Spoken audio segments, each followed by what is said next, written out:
sabe faz ao vivo, quem não sabe, manda o editor fazer vários cortes. Fala galera, tudo bem? Seja bem-vindo e bem-vinda a mais um vídeo aqui do canal. E no vídeo de hoje a gente vai entender o princípio Solid, o mais específico o S, né? Então, o que é Solid, o que são esses princípios, o que são essas letrinhas, para que elas servem, o que elas correspondem. E para esse vídeo a gente vai focar principalmente no S do Solid. Em próximos vídeos a gente vai olhar o O, o L, o I e o D, mas para esse vídeo a gente vai dar uma olhada, uma isolada ali especificamente no S. Beleza? Então, solta a vinheta e bora pro vídeo.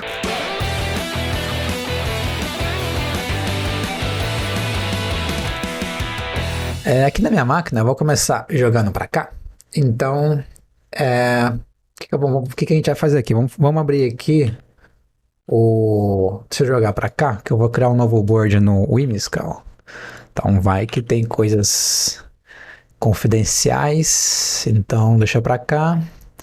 Vou criar um novo documento. Beleza, joga para cá. Então, vamos colocar aqui vídeo S do Solid.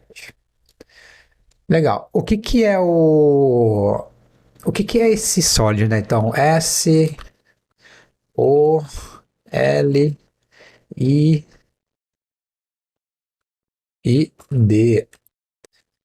Então, basicamente, os princípios do Solid, eles dizem algumas coisas pra gente relacionado à engenharia de software, né? Então, dentro da área de engenharia de software, temos ali várias coisinhas, e essas várias coisinhas nos ajudam no dia a dia. Então, são recomendações, são boas práticas, são design patterns de pessoas que já enfrentaram problemas, de pessoas que já passaram por dificuldades, e aí elas criaram esses padrões, né? essas convenções. E o S, ele é uma abreviação para Single Responsibility Principle. Então, mas o que é isso aqui, né? Então, é um princípio de responsabilidade única. Então, é isso que o nosso S do Solid significa. Então, eu não vou fazer o O, o L e o D. Nos próximos vídeos, a gente vai vir aqui nesse documentinho que está salvo aqui, mas a gente vai preenchendo e a gente vai entendendo esses outros aí. Mas, o que quer dizer esse princípio de responsabilidade única, né? Então, todo mundo vai falar para vocês, o seu código deveria fazer uma coisa específica, apenas uma coisa, essa única coisa bem feita. A sua classe deveria ter coerência, deveria ter coesão, e deveria fazer apenas uma coisa bem feita. A sua função, mesma coisa, o seu componente, mesma coisa. Então, assim, esse princípio aplica-se para tudo, né? Para arquitetura, para componente, para back-end, para classe, para função. Então é um princípio que a gente consegue utilizar, né, em vários lugares aí na engenharia e desenvolvimento de software. Mas, para não ficar apenas isso, vamos abrir aqui a Run.js. Deixa carregar. Tá aqui, deixa eu dar um zoom aqui já. Então, a gente vai ver alguns exemplos aqui, né? Então, o primeiro exemplo que a gente vai ver, então vamos colocar aqui, ó, //. O primeiro exemplo vai ser em termos de classe, né? Então, uma classe de domínio. Segundo, a gente vai fazer um fluxo de operação de negócio. E o terceiro, a gente vai fazer um componente React. Tá. Esse primeiro exemplo, imagina que a gente tem aqui uma classe, e a gente vai chamar essa classe de order. Ficou toda hora bugando minha cabeça com inglês e português. Vou colocar aqui em português. Ordem. Beleza. Essa classe de ordem, a gente vai ter ali várias coisinhas relacionadas à funcionalidade dela em si. Então, a gente poderia ter aqui, por exemplo, um cliente, seria uma string. Então, se a gente estiver utilizando TypeScript, e aqui eu não vou executar código, tá? Eu só quero mostrar os códigos para vocês, mostrar as diferenças. Mas o código pode ser que não vai passar, pode ser que não vai implementar, pode ser que tenha erro de sintaxe, pode ser que uma função que eu executei não existe, mas o ponto é que a gente vai olhar um pouco mais para código, né? Então, poderia ter aqui cliente, poderia ter um ID também, que poderia ser uma string ou um número que se fosse incremental, ou uma string se for UUID.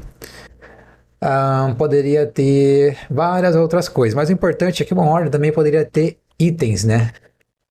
Que seria um array de item. Então, eu gosto de fazer assim. Seria um array de item. Vou colocar aqui com meme.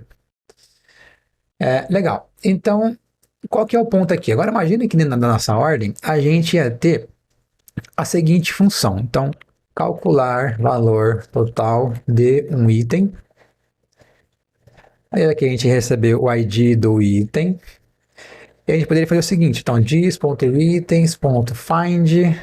Aí aqui a gente quer fazer, pô, vamos achar lá o item que tem esse ID, né? Então, item.id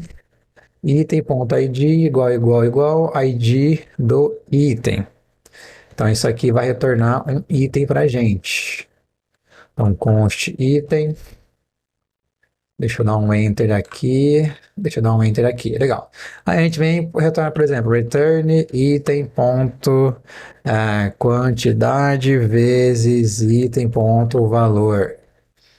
Então isso aqui ele poderia calcular, a gente poderia salvar isso aqui no banco de dados, poderia fazer várias coisas, né? Só que um ponto muito importante é que não deveria ser responsabilidade da ordem fazer isso, né? Não deveria ser responsabilidade da ordem realizar esse cálculo. E sim dos itens, né? E aqui é até importante, que aqui poderia ser até um order item, né? Que é um item da ordem. E aí dentro desse item da ordem a gente pode ter uma referência para produto, né? Então, por exemplo, a gente poderia vir aqui e ter uma outra classe, então class order item. Dentro dela a gente poderia ter, por exemplo, um product, uma referência para produto. E aí no produto a gente poderia ter o seu valor de venda, né? Então, por exemplo, classe produto. Aqui a gente poderia ter o valor de venda, que seria, sei lá, R$10. Aqui a gente poderia ter a quantidade, que seria um número. E a gente poderia ter, sei lá, uma função chamada calcular valor total, calcular total. E aí tem vários nomes, né? Basicamente é return this.product valor de venda versus vezes quantidade. É engraçado que eu fico misturando sempre inglês, é natural escrever em código inglês já, gente. Mas esse é o ponto, tá vendo? Então a gente tem várias classes com responsabilidades separadas. Então a ordem ela vai lidar com ordem. A ordem item ela vai lidar com coisas referente a um item de uma ordem, né? De um pedido, uma nota, aí seja qual for o cenário, o exemplo, né? E um produto ele vai lidar com coisas de produto. Então cada um fica isolado, fica coerente, fica coeso nessas classes. E as responsabilidades ficam únicas. Se um dia a gente precisar mexer no cálculo do total do item, a gente sabe onde que a gente tem que ir. Pô, beleza, então se eu estou falando de cálculo total do item, eu sei que eu tenho que ir lá na classe que representa o item de um pedido. Porque vai estar lá essa responsabilidade, né? Se não está, deveria estar ou seria muito bom que estivesse. Legal. Agora, o outro exemplo seria no fluxo de operação de negócio. Imagina que a gente tem aqui. Deixa eu pensar em um outro exemplo para não ficar só nessa parte de pedido. Imagina que a gente tem um controller que vai ser account controller. Vou no inglês mesmo, gente, porque eu estou acostumado a escrever em inglês, não vai ficar só mistureba de inglês e português. A gente teria account controller e a gente teria aqui um create new account. Aí a gente teria aqui então const account created e aqui a gente faz um await this.model.create, a gente passa aqui os valores para criar. O que aconteceu aqui? Beleza, não sei porque que ele deixou lá atrás, volta para cá a indentação. E aqui a gente poderia fazer mais coisas, né? Então, ponto await this ponto, sei lá, ou melhor, a gente poderia fazer const e-mail é igual new e-mail, a gente poderia colocar aqui os dados do e-mail, a gente poderia fazer um this.send e-mail, passando nesse e-mail. A gente poderia ter várias coisas aqui, né, para lidar com esse fluxo de criação de conta. O ponto importante aqui quando a gente criar uma conta, né, poderia ter também aqui, ó, poderia ter aqui também, ó, um const isValid é igual, sei lá, this.check integrity, deixa eu chegar em integridade, a gente vai passar a conta aqui. Então assim, aqui o ponto é de novo, essa função desse controller, ela tá com muitas responsabilidades, né? Então ela tá criando uma conta, ela tá checando a integridade da conta, ela tá criando um e-mail, ela tá enviando um e-mail, ela tá fazendo várias coisas aí, né? E como que a gente poderia tirar um pouco dessas responsabilidades dela, né? O primeiro ponto, a gente poderia fazer com que um serviço criasse uma conta para a gente, e aí lá dentro desse serviço, essa integridade já ia ser feita, né? Ele já ia garantir essa integridade. Uma outra coisa que a gente poderia fazer é não a gente enviar e-mail, a gente fazer a validação de integridade, a gente falar com terceiros para enviar e-mail ou falar com terceiros para validar a conta. A gente poderia simplesmente vir aqui e fazer o seguinte, ó, então, this.broker.emit, vamos criar um evento lá, ó, então type, vamos pensar aqui num evento, se eu estou criando uma conta, a gente vai falar account, peraí que agora eu esqueci a palavra em inglês, tá, gente? Deixa eu ver aqui, em Translate do Google, eu queria falar acquired, como que é? Isso, então, temos uma nova conta adquirida, né? Então, aí, a validação de integridade que a gente tem que fazer com terceiros ou através de outro sistema ou através até aqui no próprio serviço, a gente delega. O envio de e-mail, a gente delega. Então, a gente não vai fazer mais nada. Então, essa classe controller, ela ficou extremamente mais simples, menor. Então, ela está fazendo apenas o fluxo de criar uma conta, né? O que vem depois, a cadeia de ações depois, as consequências que a gente cria uma conta, não está aqui, não é ela que lida com isso. E sim aonde a gente tem que mexer no serviço e por aí vai. Por que isso é bom? Porque se todo lugar que a gente precisar enviar e-mail, a gente ficar criando um e-mail aqui, quando a gente mudar a tecnologia, quando a gente mudar a forma de enviar e-mail, quando a gente quiser fazer qualquer alteração nesse fluxo, a gente tem que procurar em todas as classes do projeto. Através dessa forma, não. Através dessa forma, de novo, olhando para a responsabilidade única, essa responsabilidade de criar e enviar e-mail vai estar em um único local, né? Se não está, deveria estar e seria muito bom que estivesse. E o terceiro exemplo, para a gente finalizar, a gente vai olhar um pouco para o front-end, que seria, por exemplo, o componente React, né? Então a gente poderia ter aqui um componente de um formulário, ou class não, né? Class já faz muito tempo, né? Const form é igual a um componente funcional. A gente poderia ter várias regrinhas aqui, a gente poderia retornar um HTML bem grandão aqui.